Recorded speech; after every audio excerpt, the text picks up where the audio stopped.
Hey everybody, Matthew Morrison, Bosley Toronto Realty Group. It is Matthew's Market Numbers and it is July. We have made it to the summer.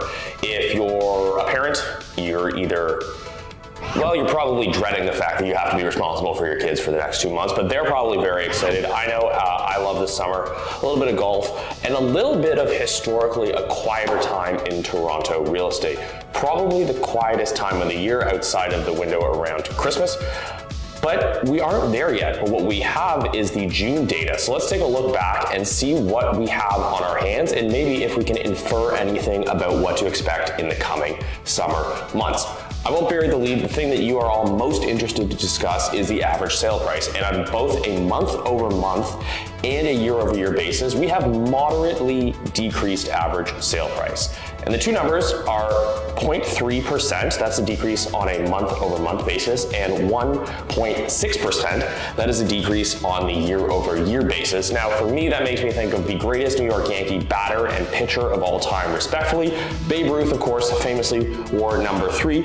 Whitey Ford, the greatest pitcher in the history of the Yankees, wore number 16. So if you're trying to remember what happened with the average sale price, 0.3% decrease, 3 for Babe Ruth, month over month, 1.6% decrease year over year. Now, it's difficult to glean any information from such moderate decreases. May to June historically can be fairly flat, moderate increases in either direction. So not a lot to glean, but what we can glean a lot of information from is the total number of sales. And 3 again, Babe Ruth, but 3 straight months where we've had the lowest on record sales in total. So what I mean by that is April was the lowest sales for April ever in TREB data, which goes back to about 2000 on an accurate capacity.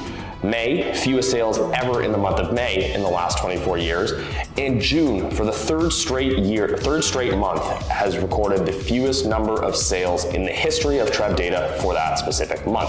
Euros are going on right now. 3 is the number of championships which Italy and Germany have won in the Euro Cup. That's the most out of any country in the history of the Euro Cup. But for the purposes of what we're talking about here, real estate, 3 straight months where we've had the lowest number of sales ever for that specific month, which leads you to believe it's probably a buyer's market. It's probably a softer market. Now, the data says, as we've talked about, the average sale price is down a little bit, but it's really not, vetting that out.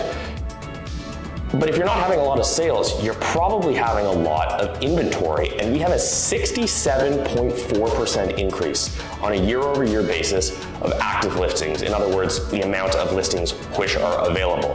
67.4% increase is extremely high. 67, we just watched the interesting presidential debate this past week. And one of the swing states in that very critical upcoming election for our neighbors down to the south is Pennsylvania. Pennsylvania, interestingly enough, has 67 counties. And I think of counties only in the context of US elections. You've got John King on CNN up there pointing at all the counties with that amazing screen. So 67 number of counties in the crucial swing state, Pennsylvania. But that's a problem for November. For right now, just know that there's a 67% increase in the active listings year over year. Now, last month there was 83%. So we do have a smaller year-over-year increase in active listings. Perhaps inventory is starting to saturate, but that's still it's a staggering number, quite frankly. There's a lot out there. Interestingly, I don't have an actual fun piece of data for this, but you should note that 30% of all the new listings this past month in June were actually relists, in the sense that they were either offer nights which weren't successful and then they raised the price and did offers any time, or they were dropping the price in order to create more demand, more interest in the property because it wasn't selling. So while we do have a ton of active listings, a lot of listings are being relisted. 30% is more than I can ever remember. So in sum, it's been a really fascinating month in terms of data. Not a ton of activity, but prices are remaining fairly steady. And while there's a ton of inventory, it does seem to be decreasing the number of active inventory. So it just remains to be seen. I think that we can all expect a fairly slow summer. I think July and August will be good months if you're a buyer. I suspect the average price will decrease over the next couple months. I could be wrong. My crystal ball is still in the shop getting serviced, but that would be my prediction.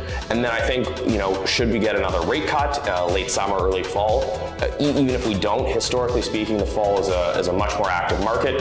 Probably a better time if you're a seller. But again, this data, very hard to glean any information from, very interesting, but we will catch you in this space this time next month, and we'll see what we've uncovered in the meantime. Otherwise, have a great start to your summer. Reach out, follow, subscribe, all that jazz. If you have any questions, always happy to chat. Otherwise, enjoy yourself, and we'll talk very soon.